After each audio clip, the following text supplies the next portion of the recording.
नमस्कार दोस्तों, मैं डॉक्टर मनीष यादव, राय श्री आयुर्वेदा स्पाइन क्लिनिक, कानपुर, अशोकनगर, उत्तर प्रदेश।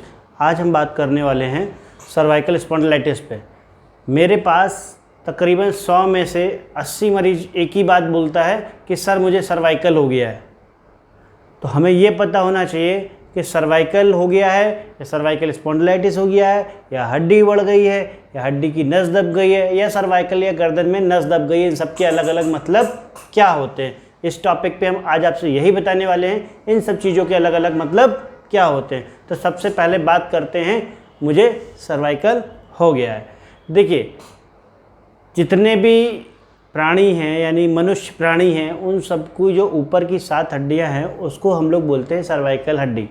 अब एक आम तौर पे जो एक मरीज होता है उसको समझाने के लिए हमारे सभी आसपास के जो डॉक्टर्स होते हैं, हमारे घर के पास में जो एक छोटा सा क्लिनिक होता है वहाँ पे जो डॉक्टर्स होते हैं वो उसको समझाने के लिए बोल देते हैं कि उसको सर्वाइकल हो गया है। यानी कि सर्वाइकल तो उसको पहले से होती है, वो हड्डी का नाम है। वहाँ पे किसी प्रकार की मोच का आ जाना, सूजन का हो जाना या गर्दन के ज़्यादातर मोबाइल देखने की वजह से, ऊंचा रखने की वजह से, आपके कामकाज या लाइफ स्टाइल की वजह से वहाँ वियर एंड टीयर्स बढ़ जाते हैं, नस दब जाती है। तो उसकी वजह से जो तकलीफ़ें आती हैं उसके लिए सामान्य मरीज को सामान्य भाषा में समझाने के लिए हम सिर्फ इतना बोलते हैं कि उसको सर्वाइकल हो गया है। दूसरा सबसे कॉमन शब्द सुनने में आता है कि सर हमारी हड्डी बढ़ गई है।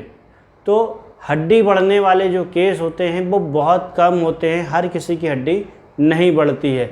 या हड्डी का पॉस्चर बहुत कम लोगों का बिगड़ता है, हम वो भी बताएंगे पॉस्चर को कैसे पहचानें।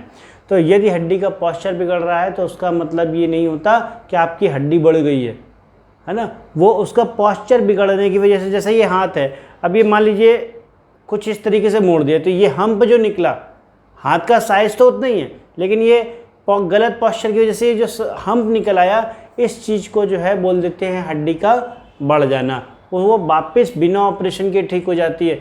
बहुत सारे लोग इसी बात से परेशान होते हैं कि मेरी हड्डी निकल आई है, मुझे ऑपरेशन कराना पड़ेगा। तो ऐसा कुछ भी नहीं है। गर्दन में जो हड्डी निकलती है उसके लिए किसी ऑपरेशन की, ऐसी ही हड्डी के लिए ऑपरेशन की ज़रूरत नहीं पड़ती है, वो बिना ऑपरेशन के भी ठीक हो जाता है यदि पेशेंट बहुत अच्छे से एक्सरसाइज कर ले तो सिर्फ।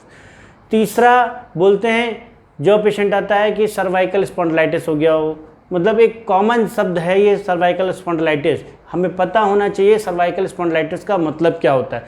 सर्वाइकल स्पॉन्डिलाइटिस का मतलब होता है जब भी हम मोबाइल या लेखनी कार्य कर रहे हों, या मतलब पढ़ने लिखने वाला, या क्लर्क की जॉब है, बैंक की जॉब है, ऑफिसर्स की जॉब है, अधिकारियों की जॉब है, जिसमें हम लगातार एक टेबल पे लगातार लिखने का काम करते हैं, उस लिखने के काम की वजह से हमारा पोस्चर थोड़ा सा आगे की तरफ झुक जाता है और फिर बार बार सीधे होने की वजह से दो हड्डियों के बीच में जो गद्दी होती है, इसमें बार बार मूवमेंट होने की वजह से इसके वियर एंड टीयर्स बहुत ज़्यादा बढ़ जाते हैं और वहाँ पे इन्फ्लामेशन क्रिएट हो जाता है, जिसको बोलते हैं सर्वाइकल स्पॉन्डिलाइटिस। अब ये वियर एंड टीयर्स ऐसा नहीं है कि एक बार हो गया तो पूरा लाइफ टाइम चलेगा, ऐसा कतई नहीं है। आज हो गया है, जैसे बुखार हो गया, बुखार आ गया तो क्या ज़िंदगी भर बुखार चलता है? नहीं चलता ना। वो क्या होता है, आप दवाई लेते हो, एंटीबायोटिक लेते हो, कुछ चीज़ें लेते हो, उसके बाद ठीक हो जाता है। वैसे ही सर्वाइकल स्पॉन्डिलाइटिस है, यदि किसी कामकाज की वजह से आया है, गर्दन में मोच आई है, तो समय के साथ जो है वो ठीक हो जाता है। लेकिन यदि सर्वाइकल स्पॉन्डिलाइटिस धीमे धीमे करके आपको बार बार हो रहा है और पुराना होता जा रहा है, 6 महीने 8 महीने से ज़्यादा हो रहे हैं, तब ये आपकी दिक्कतों को बढ़ाता है। फिर यहाँ अलग अलग तरीके की बीमारियाँ बढ़ती हैं, जैसे कि वहाँ पे डिस्क का डेसिकेशन हो सकता है, वहाँ डिस्क का कंप्रेशन हो सकता है, वहाँ डिस्क की माइलोपैथी हो सकती है, वहाँ नर्व रूट कंप्रेशन हो सकता है, वहाँ पर थैकर सैक हो सकता है। ये बड़ी बीमारियाँ हैं। इसको पता करने के लिए आपको जो है MRI कराना पड़ता है, तभी ये पता चलती है।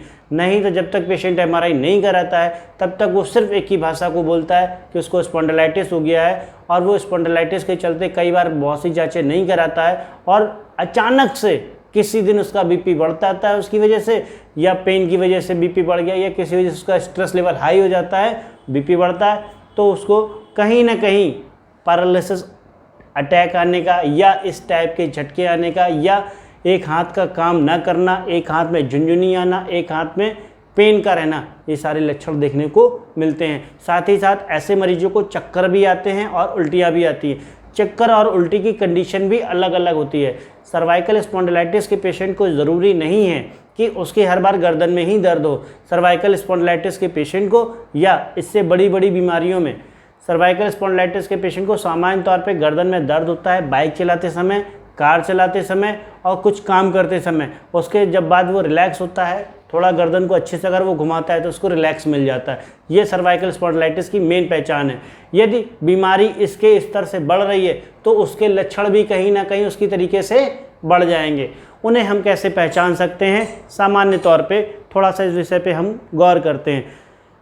यदि मान लीजिए आपको चक्कर आना और उल्टी आना, यदि केवल चक्कर आना स्टार्ट हो गए हैं तो सर्वाइकल में C1 और C2 के पास की नस कहीं ना कहीं दब रही होती है, तभी आपको चक्कर आते हैं। यदि C3, C4, C4, C5, C5, C6 की दबेगी तो चक्कर नहीं आएगा। C1, C2 की दब जाएगी तो चक्कर आ जाएगा।